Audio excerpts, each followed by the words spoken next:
Good afternoon. Welcome, everybody.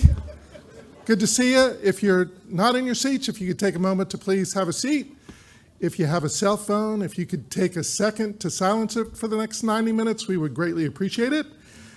We're so happy to welcome you to the President's Distinguished Lecture Series. It's great to have you with us today, and I hope you'll return on February 12th for a conversation with Nate Burleson, a football All-American who played for the NFL before becoming a co-host on CBS mornings. Now, please join me in welcoming the leader of Kean University and our president, Dr. Lamont Repollet.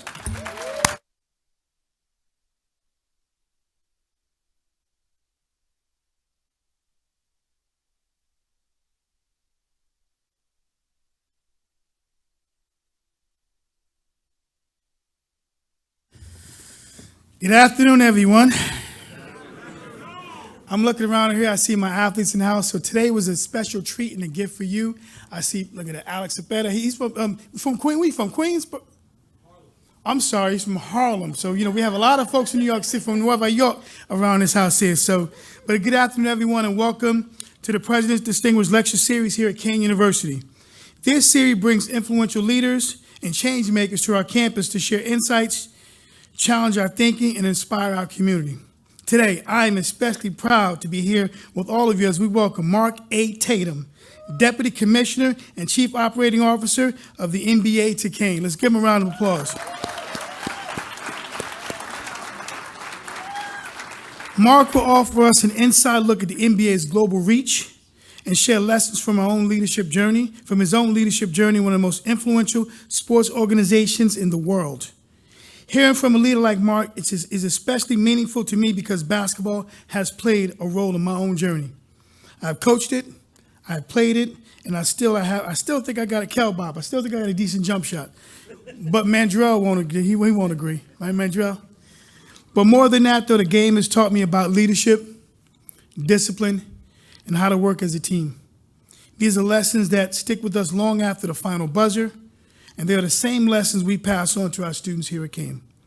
Because at Kean, we do not prepare students for a career, we prepare them to lead, to collaborate, and to make an impact in the global world. Sports have become a powerful global force that brings people together, opens doors, and builds lasting connections. A few organizations that lead work as powerful as the NBA. So I encourage you to listen closely, think critically, take something from today's conversation that you can carry forward in your own journey. Now, I can't think of no other better person to guide today's discussion than someone who lives and leads at the intersection of athletics and education every day. Please join me in welcoming our Vice President of Athletics and Recreation, Kelly Williams.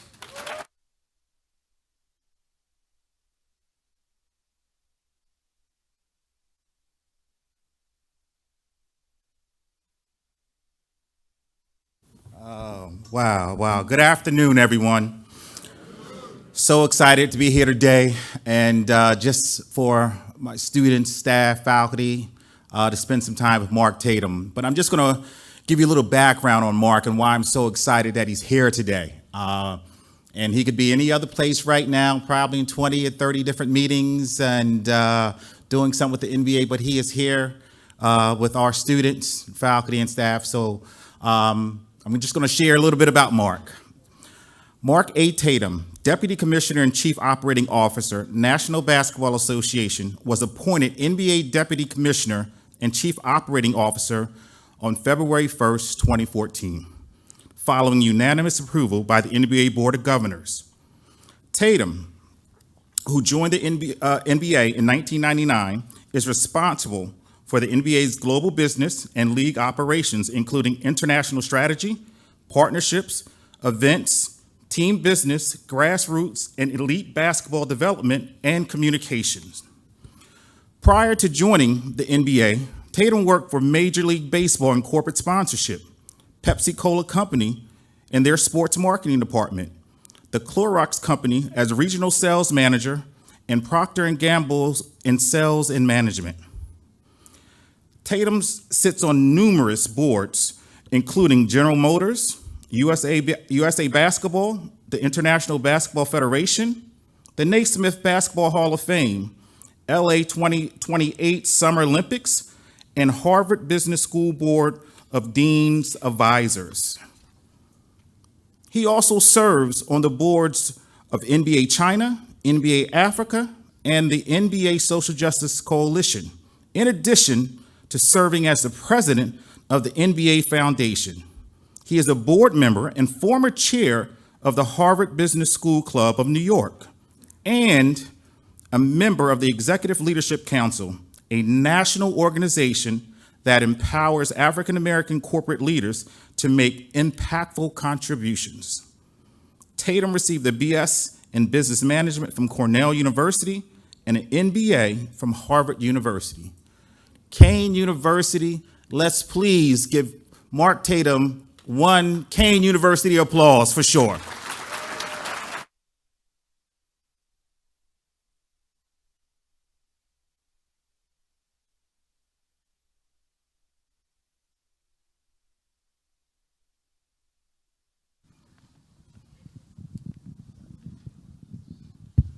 Wow, how exciting is this, Mark? It's very exciting for me. Thank Yes, you. yes, my students, faculty, staff. We have Mark Tatum here. We have Mark Tatum. Now, Mark, I got to be honest with you. I am as President Replet mentioned, I love the game of NBA. I am an NBA fanatic. And I'm probably the person behind a lot of VHS tapes that have been sent to you over the last month or two. I got some old highlights from back in the day that, you know, when the game was easy. So I'm so happy to be here.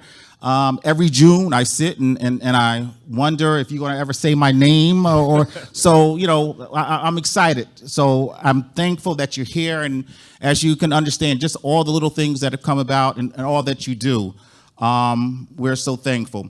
So I want to get going, and I want to make sure that we spend some time and get an opportunity to identify what makes Mark Tatum Mark Tatum. Okay. We're going to start off with career and leadership journey. You've had an incredible journey from Brooklyn to becoming Deputy Commissioner of the NBA. What were some defining moments that shaped your leadership style? First of all, thank you so much for having me here, Kelly, and thank you, President Replet, for your generosity in extending this invitation to me, and thank all of you for your time. You know, when I think about my journey, it's probably one of the most improbable journeys that you would ever imagine. So my father's black, grew up in Kingston, Jamaica. I know there's some other Yardies here as well, but grew up in Jamaica. Came to the U.S. when he was a teenager, joined the U.S. Air Force, went to Vietnam and fought in the Vietnam War. Met my mother, fell in love, got married, and had me. So I was born in Vung Tau, Vietnam in 1969, in the middle of the war. And I think about, there's not a day I don't think about my mom and dad, the decisions that they made when they were 23 and 21 respectively, which is you know, younger than the ages, or around the ages of what my boys are now. And, you know, I can tell you that my dad had, I'm pretty sure he did not go to the Vietnam War expecting to come home with a child. And I'm pretty sure my mom wasn't expecting at 21 to make the decision to leave her entire family there to come to this country that she had never been to before. And so if it were not for that decision that they made to bring me back to the United States, I always think about how different my life would be. And there were, unfortunately, thousands, maybe tens of thousands of kids that were born in Vietnam to U.S. soldiers whose parents didn't bring them back.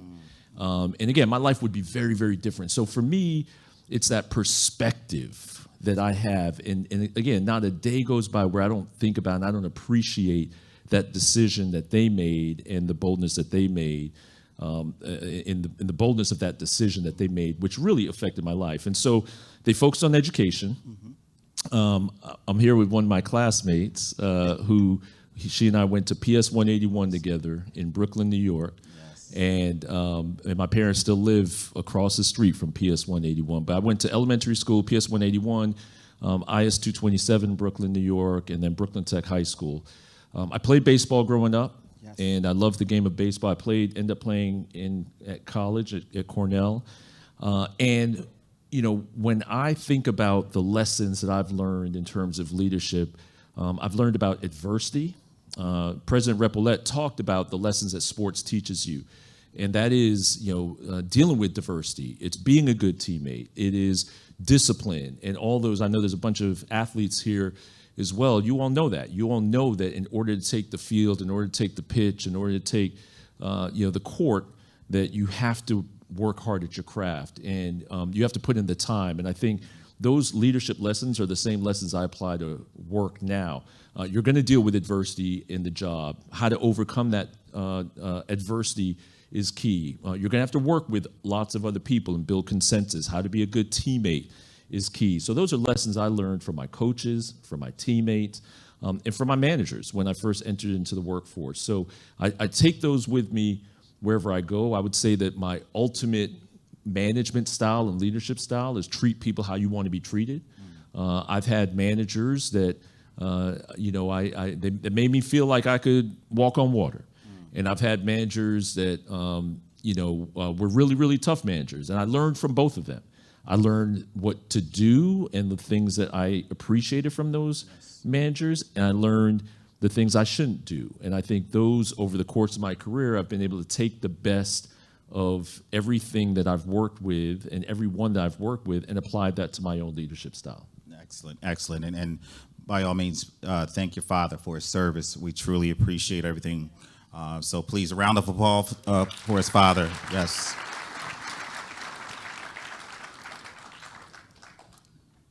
What were some of the biggest challenges you faced early in your career, and how did you overcome them? Yeah, I think I faced several challenges. One, and I'll even go back to even before, but I'll talk about early in my career, but even before that, because one of the biggest challenges I had, and this might be relevant to some of all of you here who are students, and that is, when you're the oldest son or the oldest child of immigrant parents, and there might be some of you here that are that, you're going to be a doctor, right? Like my parents, from the time I could remember, they indoctrinate you and they say, you're going to be a doctor. And they would introduce me as, oh, this is Mark, our oldest son. He's going to be a doctor. And so I was brainwashed. And, I went through high school thinking I was going to be a doctor. And then I got to college and I took I was pre-med, and I took organic chemistry. And then that's when I realized I wasn't going to be a doctor. After organic chemistry, it did its job and it weeded me out. Yes. And so, but then I was lost and I had no idea what I wanted to do. And I remember going out to the Career Center office and trying to get some advice and saying, I have no idea what I want to do. I know I don't want to be a doctor, but I don't even know what else is out there. And the folks in that Career Center office really brought me in, and they gave me a Myers-Briggs test, and they gave me this personality test, and they said maybe you should think about business. And so I started taking some business courses, and that was I switched my major from pre-med to business management and marketing, and I got a job at Procter & Gamble coming right out of college. One of the best marketing companies in the world, the maker of Tide and Pampers and Bounty, and that was really a blessing because. I had this, what I'd call imposter syndrome. And because I was so far behind, because I wasn't around people that I didn't know what business was. I didn't know what a career in business was. And so when I got to that company, I was really self-conscious and I was worried, do I have it? Can I cut it here? And fortunately, Procter & Gamble was the type of company that focused on training and focused on development. But that was a big challenge. And quite frankly, I think over time, it continues to be a challenge where for those of you that have heard of imposter syndrome, it's a situation where you're not sure if you're supposed to be there. Yes. And sometimes you lack confidence. And what I realized and how I sort of got over that is you realize that you have to lean into the things that you are good at and knowing what your strengths are and it's the similar thing as an athlete too, right? When you're an athlete, generally you have to be aware of, okay, what am I really good at and how do I lean into those strengths? but also understanding, well, what are my weakness areas? Absolutely. Okay, and what are the things that I need to work on? And again, I think those same lessons apply to the business world. And so I always went into my work thinking through, okay, if one of my strengths is building relationships, I'm going to lean into that. Right. And I'm going to really build these relationships, and I'm going to work hard, and I'm going to understand every situation. I'm going to put my time, I'm going to research it, I'm going to do everything I can to prepare. Absolutely. And I'm also going to understand what my weaknesses are, what my blind spots are, and I'm going to work on those things. And I'm going to go talk to experts, and I'm going to get training. I'm going to get educated on that so I can get stronger in those areas. And I think those are some of the leadership lessons and some of the things I had to deal with early on in my career in terms of dealing with adversity. Wow, wow. And then I think a lot of our students, I'm so glad that you shared that with the imposter syndrome and just trying to make sure that they find their way. And that's one of the things that we try to make sure that all of our students know where they can get support, advice, direction. And as you can see, that was a major difference for you. What is a moment in your career when you had to take a big risk, and what did you learn from it?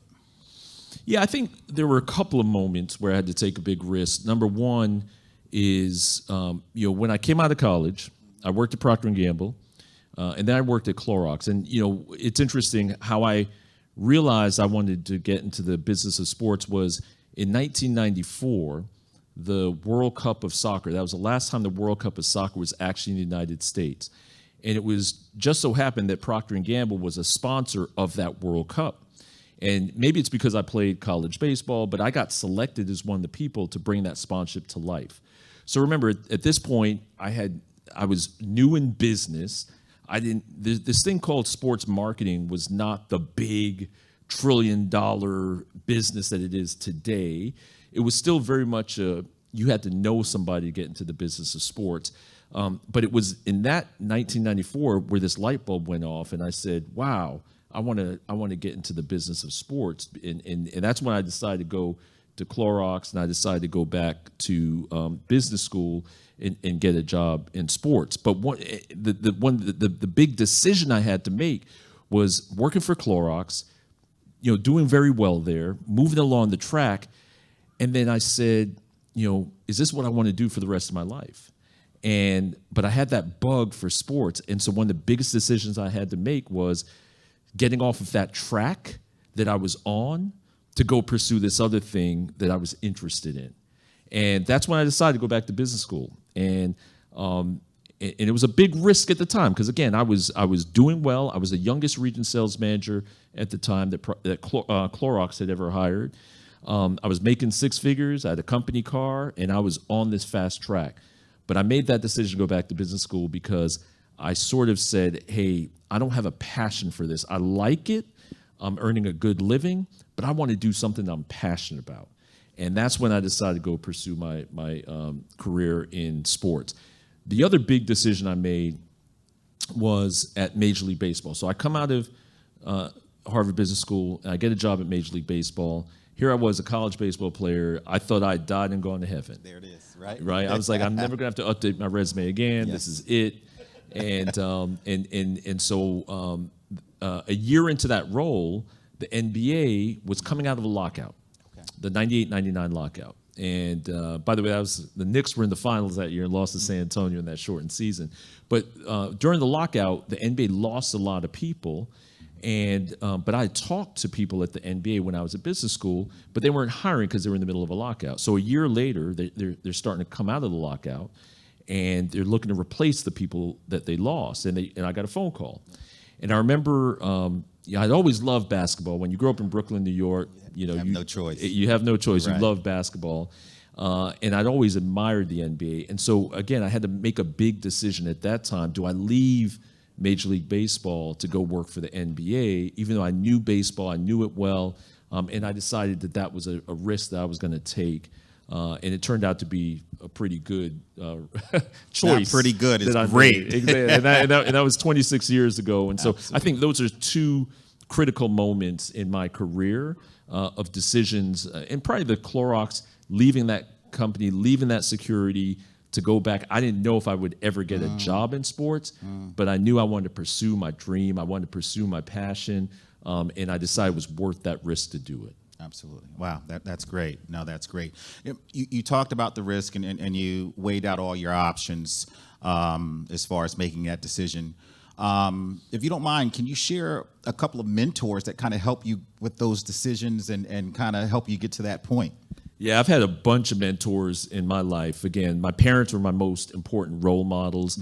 And even though they didn't understand or had been exposed to the world of business, they supported me and they supported my passions and what I wanted to do. As I started then working at Procter & Gamble, I had great mentors there.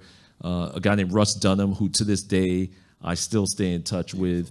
And, he was our market manager at the time, and he provided great advice. There was one time at Procter & Gamble where I thought, I had grown up in New York, and I thought, I want to go pursue this opportunity in Puerto Rico, and he talked me out of it.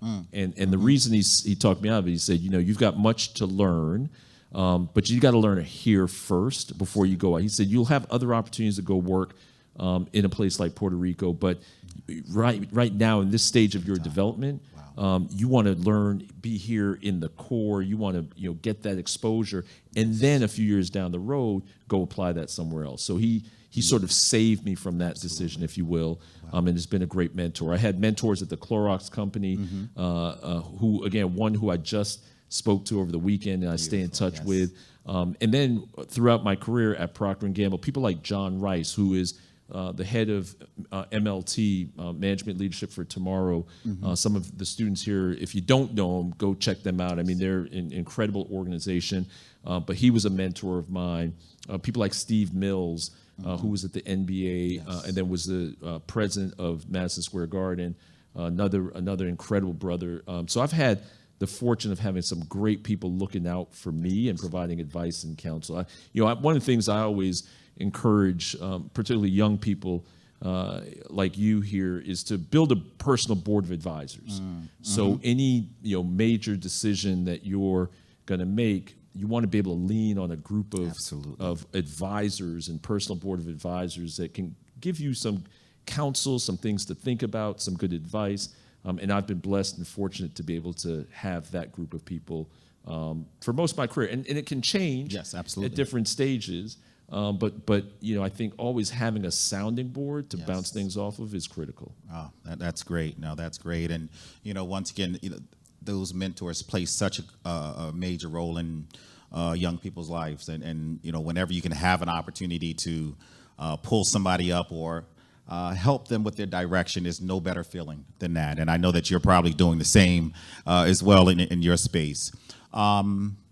I want to talk a little bit about business and innovation in the NBA. And obviously, as as I shared with you, I am a NBA fanatic. I'm probably one of your biggest fans, and I can watch a game and just I'm in heaven, relaxed. How do you balance the tradition with innovation when making decisions that impact the future of the league?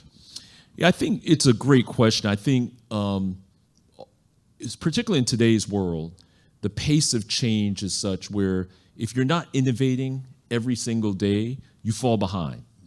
And I think that's true in sports. It's true in education.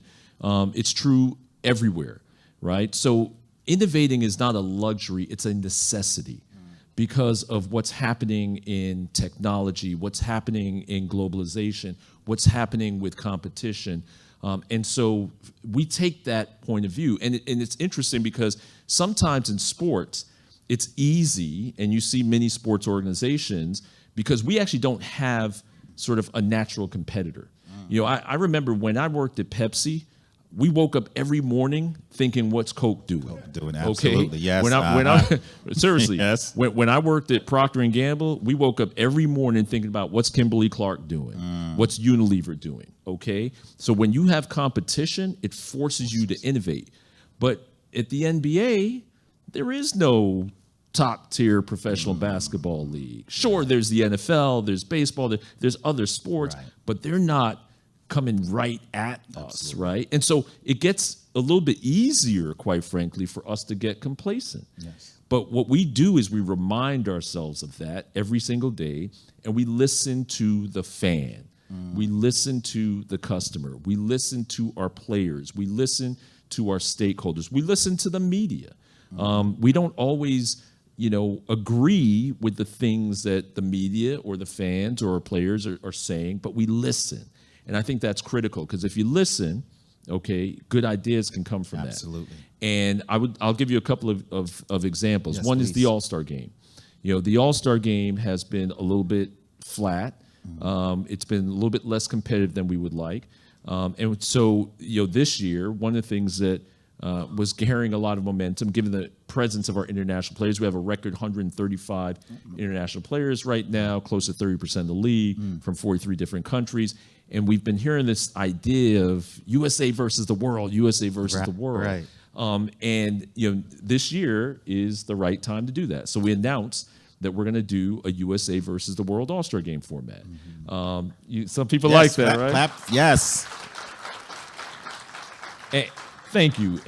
And again, I think, it would be easy to say, let's just keep it East-West. It's a tradition. It's what we've been doing. But we need to innovate. We need to, because we have to understand that if we don't do that, if we don't try new things, if we don't experiment, we're going to fall behind, okay? Now, it may or may not work.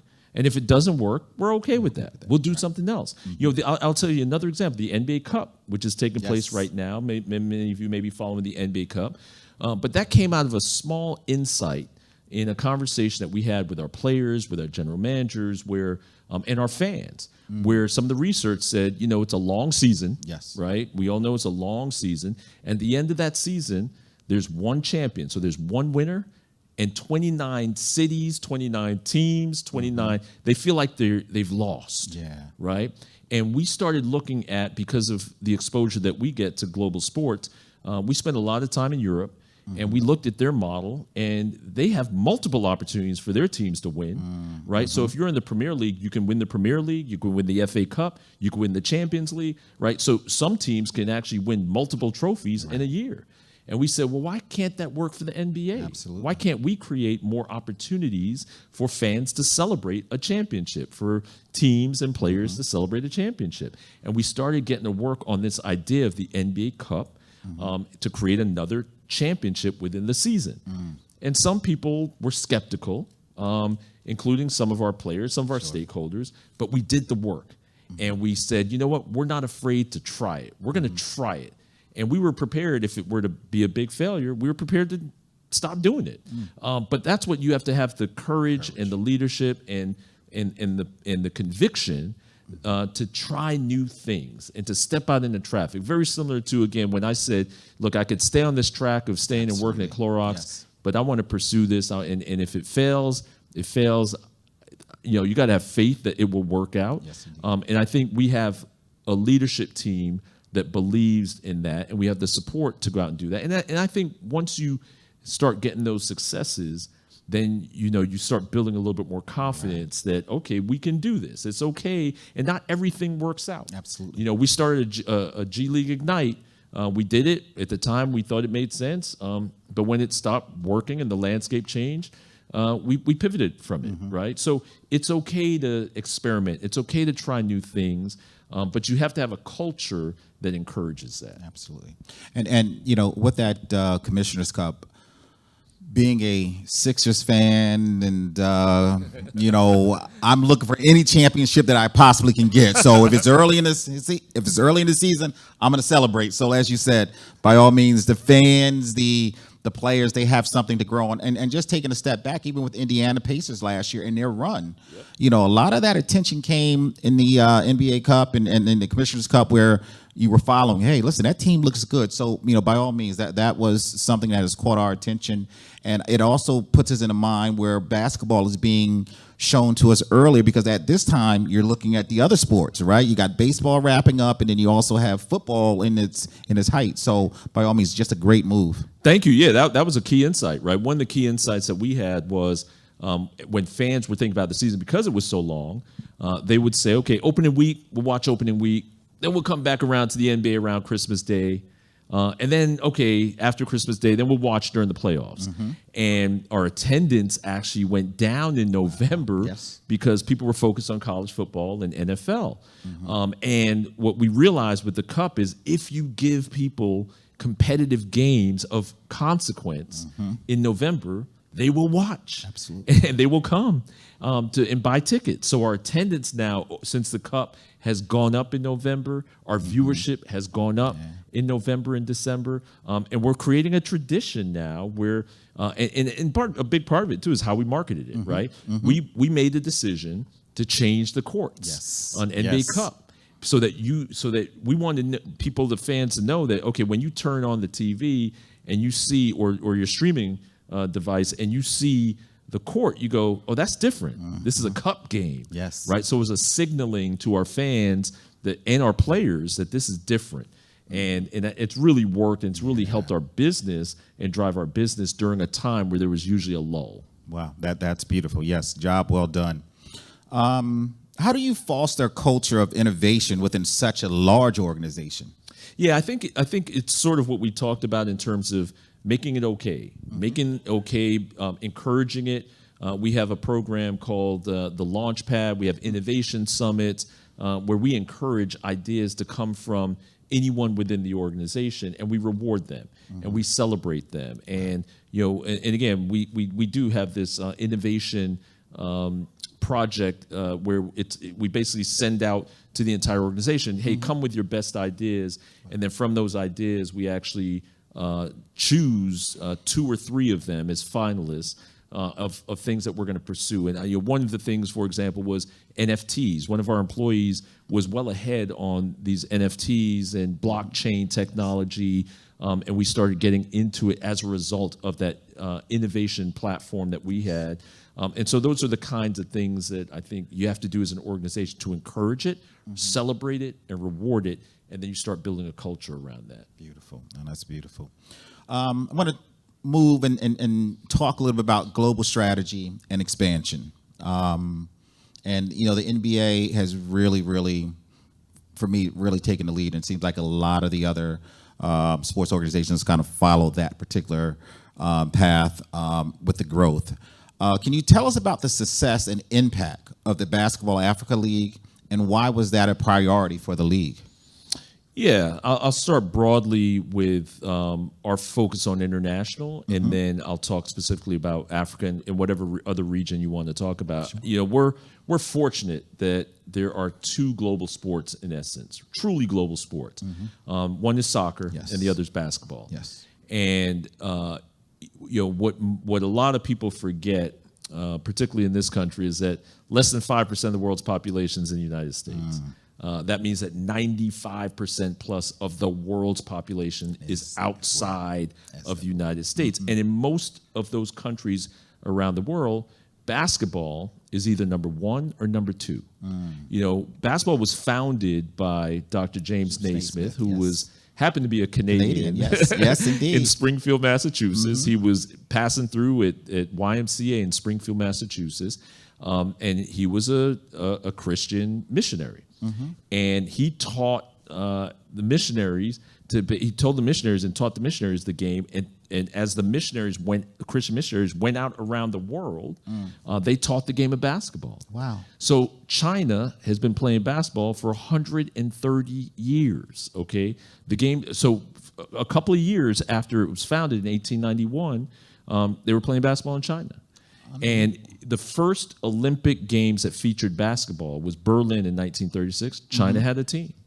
Okay, they had a team in that Olympics. So for many of these countries around the world, basketball is not viewed as an American sport. It's viewed as their sport because they've been playing it for a long time. Wow. So that's been huge. And again, I think we're fortunate that it's not only the second most played sport around the world, but it's one of the fastest growing sports in the world. So let me fast forward to Africa. For those of you that don't know the demographics of Africa, it is a continent of over 1 billion people. It's got the youngest concentration of young people in the world. In 5 years, 40% of the world's youth will be African. Okay, 40% of the world's youth will be African. Some of the fastest growing economies, fastest growing population in the world. A quarter of the world's population will be African in 25 years. So a quarter of the world will be in one continent. So, and basketball is either number 1 or number 2 sport in Africa. So we've been operating in Africa for over 30 years. And largely we were doing social responsibility things. We were doing clinics, we were doing grassroots development. But over the last 10 years, when we started talking to more private sector and public sector leaders about what they needed, the thing that they said they needed from us and other businesses was to create jobs, for their young people. Because what these private and public sector leaders would say is when this cohort of young people become of working age, right? If they don't have jobs to go into, this is not only going to be a problem for Africa, it's going to be a problem for the world. Wow. Okay? Wow. And they said, so the thing that you guys can do to help us is create jobs. Can you create jobs? And me and Adam sat back and we had this conversation and we said, you know what? In Africa at the time, and still very much today, sports was just viewed as competition. Yes. Sports, there's a game, you roll out the ball, 2 teams play, there's a winner, there's a loser, you go home. Sports is not a business on the continent right now. And it is as I said before, it's an asset class today. It's trillions of dollars are invested in sports every single day. And it's a business, right? Hundreds of thousands of people's livelihoods are based on sports, but not so in Africa. So we said the most important thing that we could do is use basketball as an economic growth engine for many of these countries and to create a new industry around the business of sports. Yes. So that's why we launched a league called the Basketball Africa League. We have 12 teams, 12 different countries. We hosted games in 4 different countries last year, Senegal, Morocco, Rwanda, and South Africa. Yes. We're going into our 5th season. We had record attendance, record social media engagement, record merchandise sales. We've seen investments now in new arenas in Africa. The next time you get a chance to go to Kigali in Rwanda, please go to Kigali. They, in essence, have replicated LA Live with the crypto arena in Kigali. So there's a brand new arena, the Bank of Kigali arena. By the way, they sold naming rights to that arena. It's the first naming rights deal on the continent. It's a 10,000-seat arena. It's got suites. It's as nice as any arena anywhere in the world. Wow. They have a hotel complex. They have a conference center. They have retail shops. They have restaurants. So they've created this and replicated this LA Live of Kigali, Rwanda. Wow. And what we're trying to do is create that in Accra, create that in Nairobi, create that in Cairo, in Johannesburg, in Dakar, right?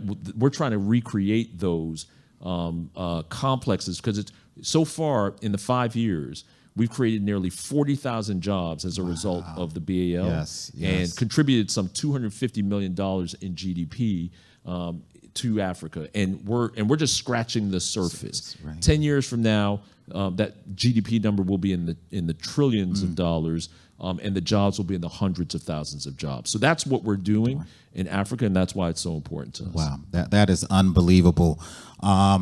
Please, a round of applause. Yes. And I'm going to tell you my first experience with the continent of Africa, as well as with some of their players, when I was coaching many years ago. I had 2 players that came from Gabon. Never heard of Gabon before.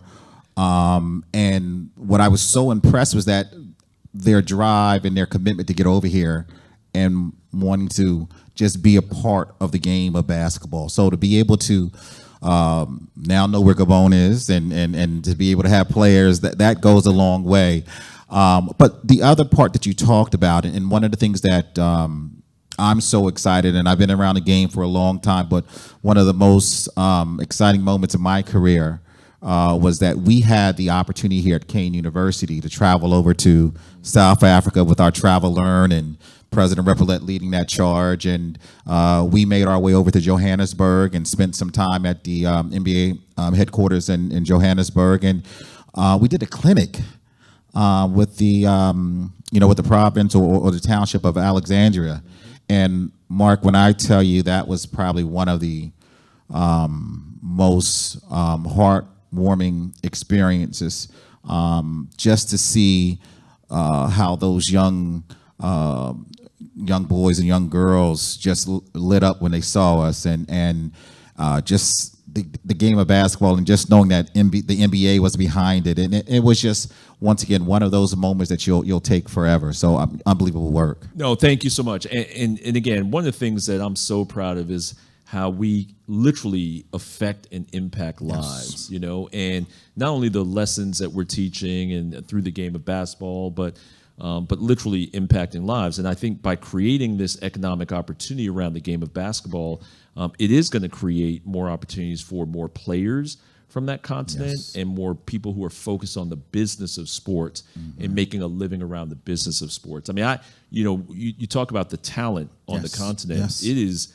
incredible with the lack of traditional resources. There are today 60 players in our league that were either born on the continent or have one parent that was born on the continent, including guys like Victor. Victor's father's from the Congo, Wembayama, and Giannis's, both his parents are from Nigerian. So it's remarkable the amount of talent there. Masai Ujiri, who is the former president of the Toronto Raptors, he'll say there's 1,000 LeBron James walking around the continent right now that have never picked up a basketball, right? I mean, just the frame, the 6'9", 250. He said, all we have to do is get them the proper resources, give them the proper pathways, the same pathways that players have here in the U.S., and you're going to see just remarkable growth and development of the talent there. And so, I mean, one of the great stories is Kaman Maluak. If you haven't followed this young man, from South Sudan, was living, his family left South Sudan early, but there was a basketball coach that was driving his motorcycle down the road and sees this 7'3" young kid, and stops and comes back and says, "Do you play basketball?" And Kaman had not played basketball at 13 years old. He was not playing basketball. He says, "You got to play basketball. You come to play for me." Yes. Right. If you saw him, you recruited the Kean. Yes, absolutely. Exactly. Absolutely. So let's work on that, President Repollet. We got exactly. We got to increase your travel budget to the continent. So he puts him in a camp. He's playing basketball for this coach. We have our scouts go out and scout different camps across the continent. We see him, we say, this kid is, you can't, they say that you can't teach height. Absolutely. Okay. And we bring him into our NBA Academy in Dakar, Senegal. We give him 4 years in the academy. He actually plays 3 of those 4 years in the Basketball Africa League. Ends up getting recruited to go play at Duke. Plays at Duke with Cooper Flag, okay, year, and gets drafted 10th in the NBA draft this year. And that opportunity. Within 5 years, this kid went from picking up a basketball for the first time to become the number 10 draft pick. And guess what? The money that he is making today and that he will make over his lifetime, he would have never imagined that. And already he's giving back to his community. All of our African players, rest in peace, Dikembe Mutombo. Yes. He was a role model. He was a pioneer. A pioneer and a role model for doing that. And his success in the NBA allowed him to build hospitals, to build schools, to give back to his community. Joel Embiid is doing the same thing. Bismack Biyombo, Pascal Siakam, all of our guys who have played in the NBA and have done very, very well are giving back to their communities on the continent. And so this is sort of a virtuous cycle that we're creating here, and I think it's going to have a huge impact. That is unbelievable. That's awesome. The NBA has a massive international following, as we just discussed. What markets or region that you are most excited about for future growth? Yeah, I always say places with over 1 billion people or more. Yeah, and there's a few of them. I mean, Africa was one of them, and so we're super excited about that. I'd say the other region that doesn't have quite 1 billion people, it has 750 million, is Europe. So one of the things that we've been focused on is a potential league in Europe. And today there is a top-tier European basketball league. It's called the Euro League, and it incorporates big-name clubs like Real Madrid and Barcelona and Bayern Munich. So some of the big soccer clubs also have basketball teams. But when you look at the popularity of basketball in Europe, not the NBA. The NBA is very, very popular, but the local European basketball ecosystem, number 2 sport, basketball, but the top tier league in Europe gets less than 1% of the commercial market share. It's a big market. It's a $45 billion market. They get less than 1%. We don't. We play 2 games a year in Europe, and we actually do 3 times the revenue that the local league does with Real Madrid and Barcelona. So so you say, well, why is that the case? Part of it is the management of the EuroLeague. It's not run by people who traditionally have run businesses. And I also think the other opportunity in Europe is that they're missing in the biggest European commercial markets. So the UK, there's no top tier basketball team in the UK right now. Not London, not Manchester, not any other place. Paris, there's no permanent top tier team that plays in the EuroLeague today.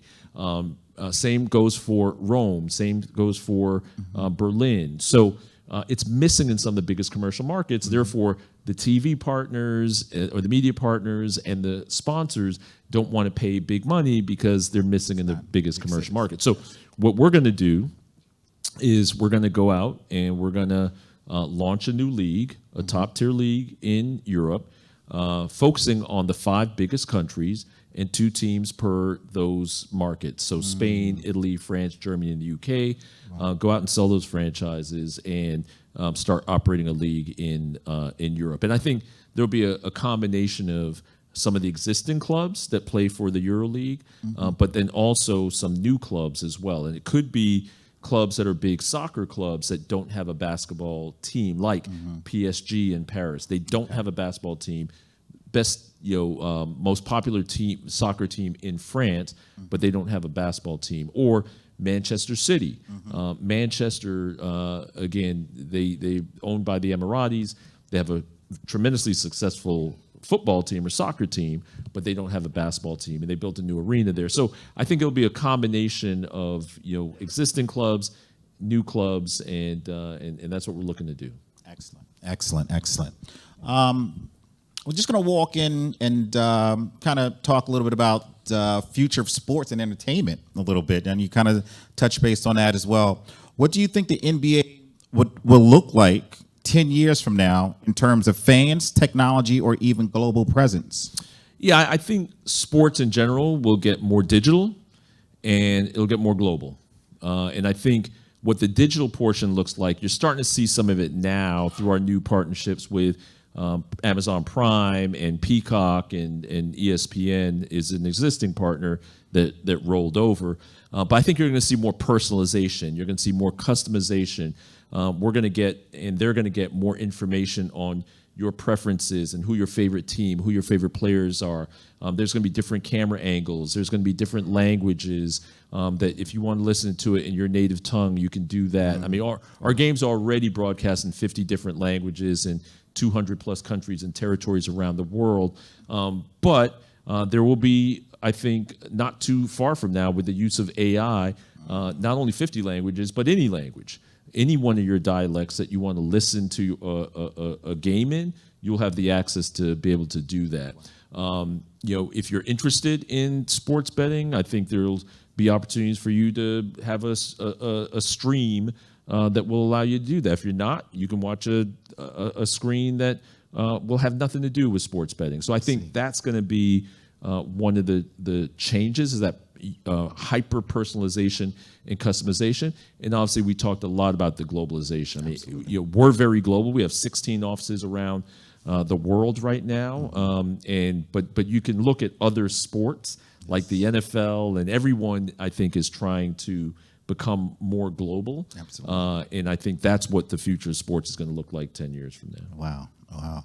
I mean, there's so much to be excited, and I know, I'm pretty sure you have long days, but I'm pretty sure that they're exciting because you get a chance to, it's not the same thing every day. You don't know what to expect, and, your reach just really expands outside of the, it's global, as you said. So, those are, the exciting parts are probably about your job, and we didn't get into it. And, you and I can probably sit here and talk basketball all day, but I do want to get you an opportunity to spend some time with some of our students out here. And at this time, we will now take questions from the audience. If you have any questions, please remain in your seat and raise your hand. An usher will bring a microphone to you. Please only ask one concise question so we can afford others the opportunity to participate. We will address as many questions as possible before we conclude.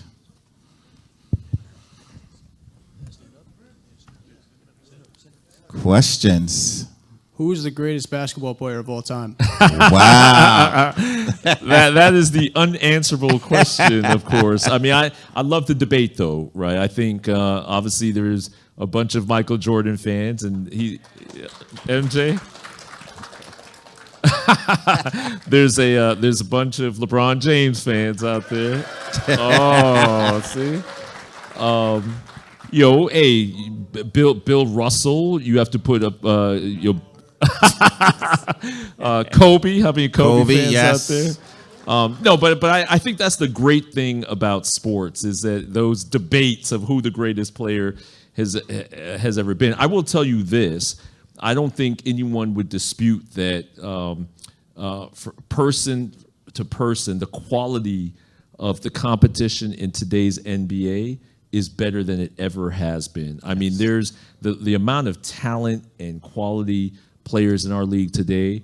Whether you're a 1 in 15 team right now, there's 1 in 15 teams out there where there's a player on that team that you just want to watch and that you want to see. And the amount of talent, I mean, between you look at our MVPs and what Nikola Jokic is doing is incredible. He could end up being the greatest or one of the greatest to ever play the game. What Luka Doncic, what Shea Gilgeous-Alexander is doing, right? I mean, there's so much great talent in the league today, and that's why we feel really good about where we are.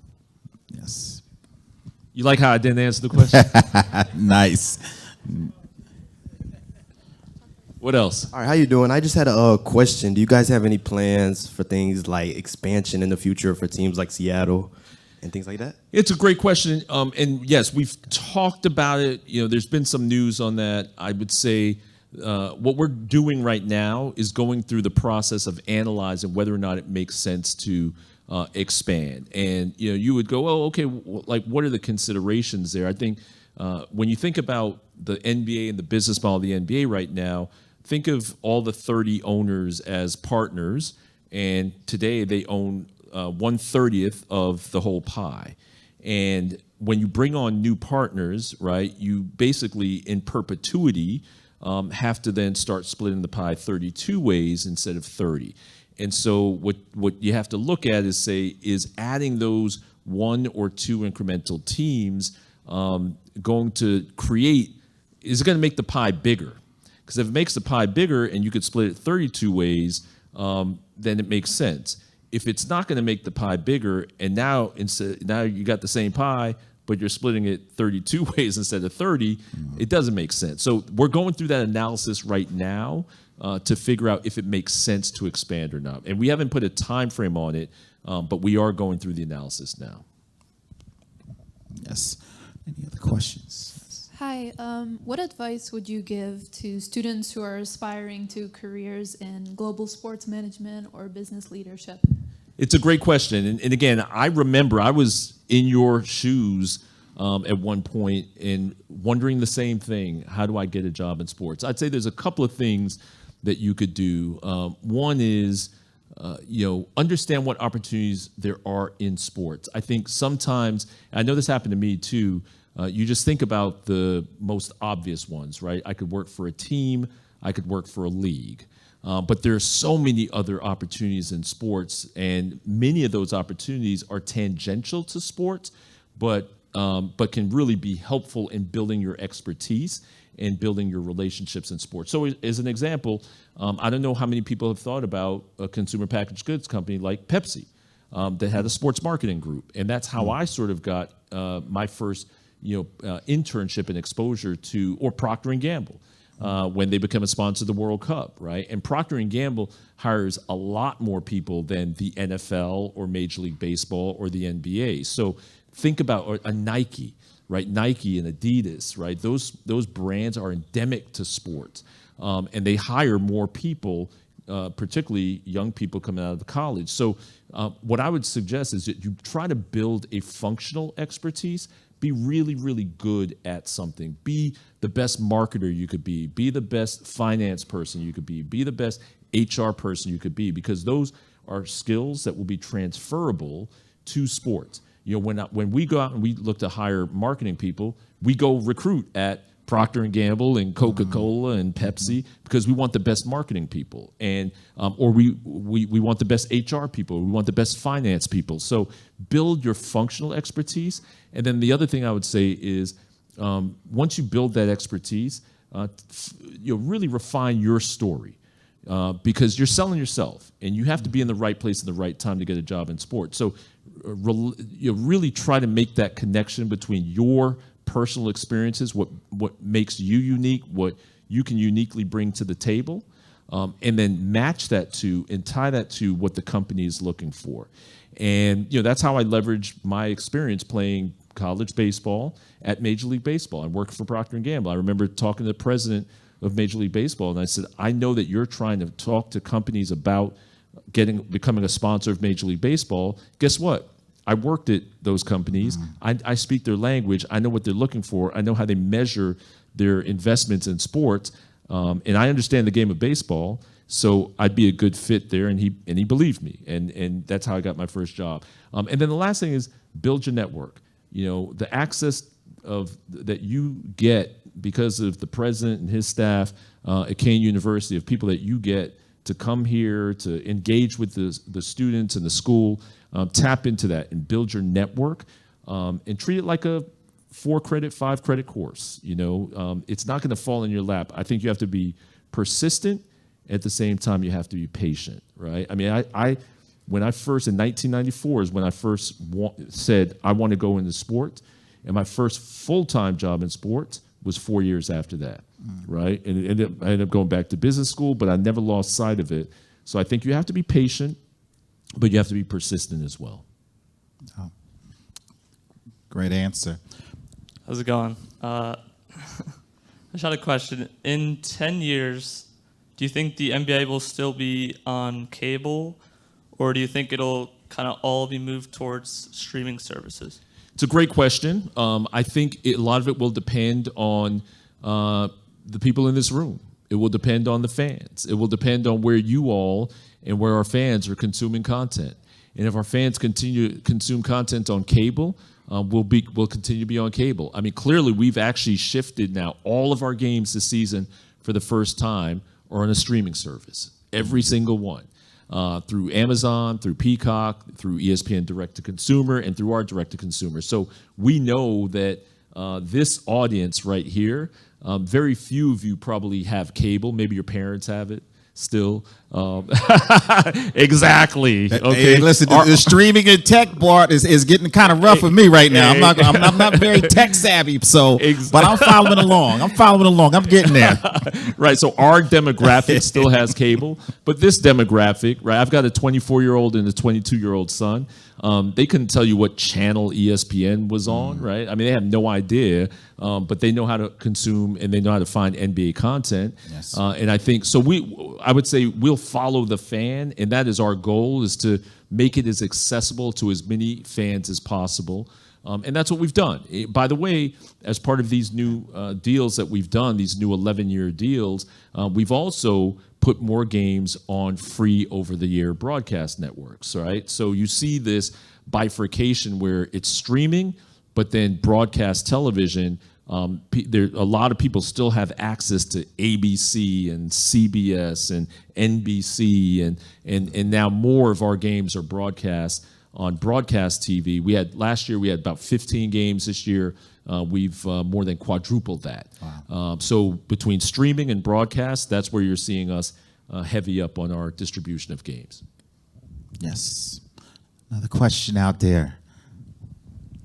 What's your favorite city to watch a game in? It's a great question. I grew up, again, growing up in Brooklyn, New York, to me, there's no place like MSG, Madison Square Garden. So, I mean, that place it's the mecca of basketball, and it's an incredible place to watch a basketball game. And so I love that. I love OKC. You know, OKC has a very much college feel where they the whole crowd stands up until OKC scores their first basket. And even then, I mean, I was there for the ring ceremony the first night of the season, and I swear we stood for the entire fourth quarter and into double overtime. Wow. So we did not sit once, and no one in the building sat once during the entire fourth quarter and 2 overtimes. So, I mean, that's an incredible place to watch a game. So I'd say those are, you know, a couple of my favorites. Yes. Another question out there? Yes. Hi. What is one piece of advice you would wish you received when starting your career? Yeah, I sort of threw it out a little bit earlier, but I think building that personal board of advisors, you know, that would be my one piece of advice that I wish I know. I figured it out over time, but for all of you, start thinking about that now. Start thinking about who are the people that you want to pull into that circle, that you want to rely on, that you want to lean on to bounce things off of, and start looking for those kinds of people, right? Whether it is Kelly or Dr. Repolet or, you know, anybody else that you come across, try to identify those people early. That would be my piece of advice. Yes. Got a couple more questions.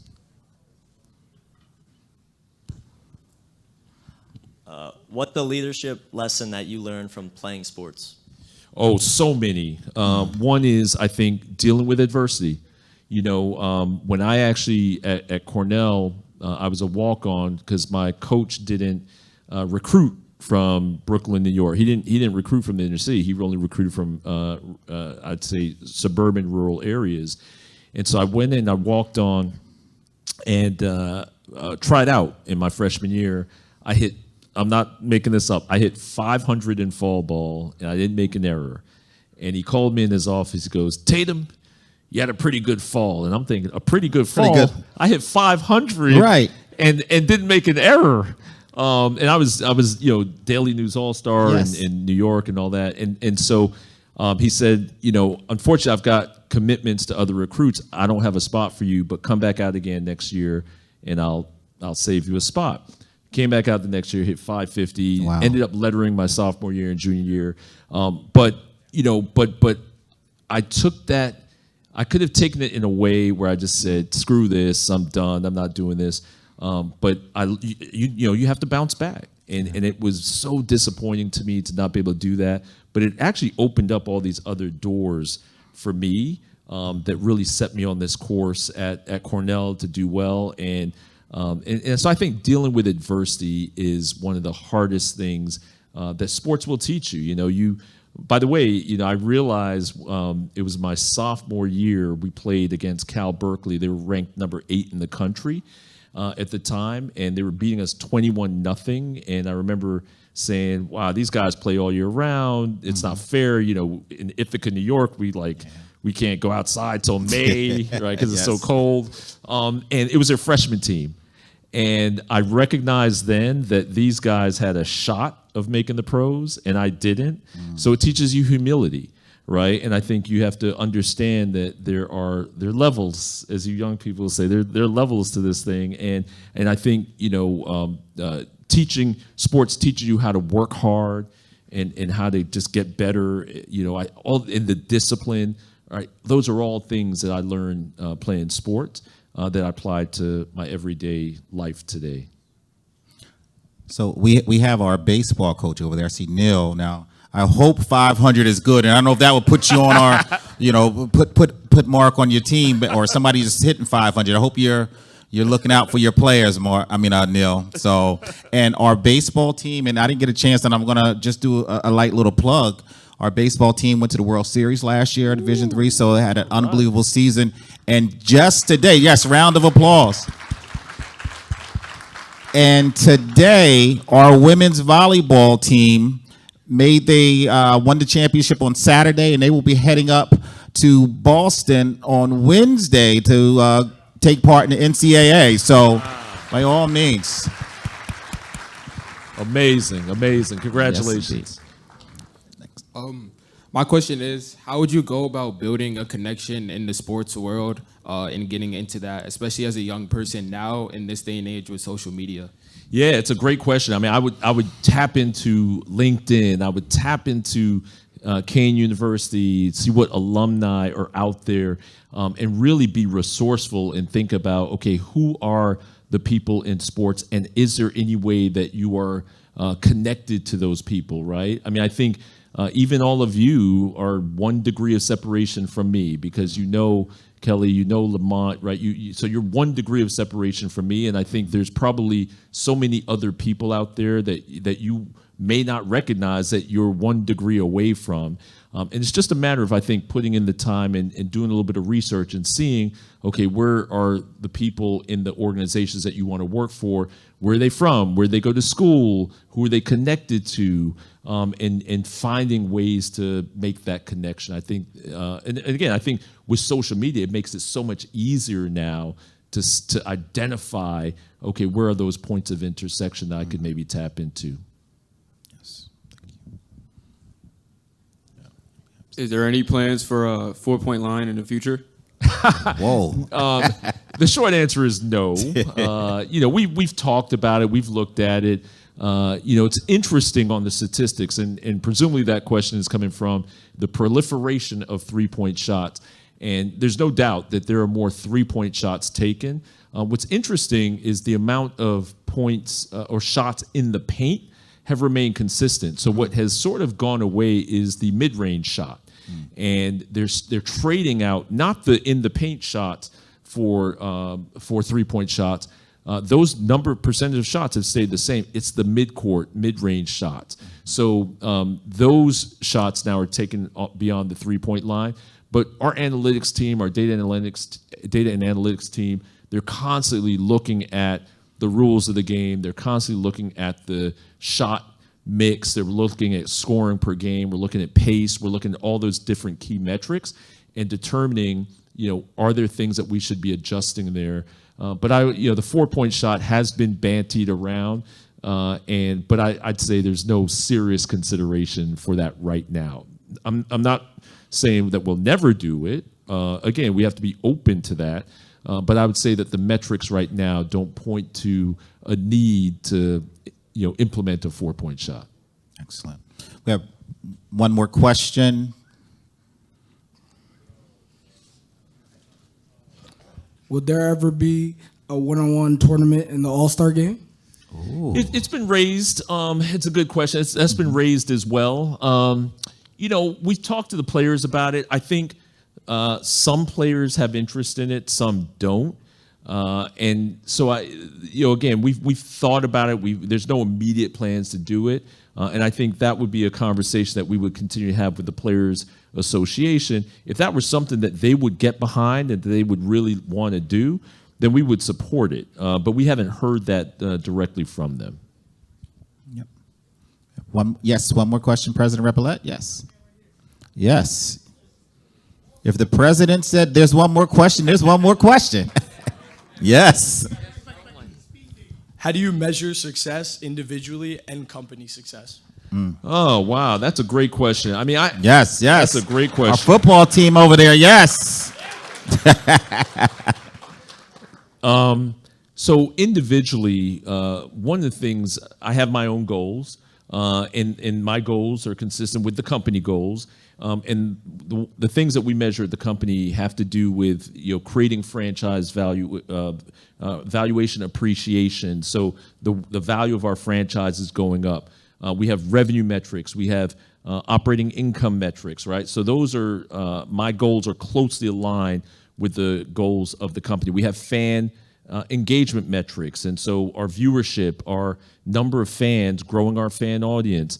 So those are the things that the company is responsible for, and we basically put that all out, and we roll it out department by department, and they all need to fold up into the overall company goals. The one other thing I would say that I always try to do in everything that I've done is I always try to do things that have never been done before.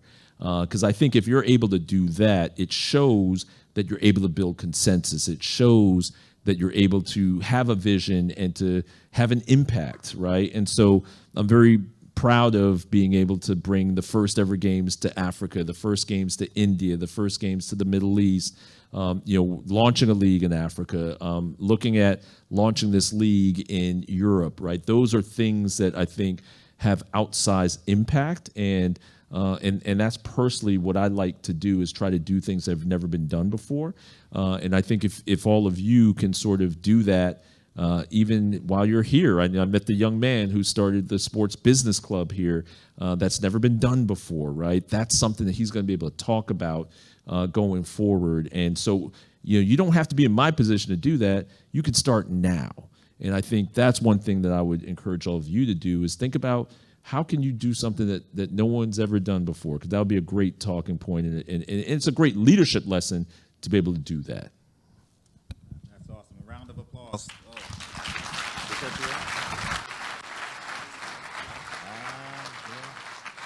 Die. Yes. Hello. Yes, I got it. I'm back. I am back.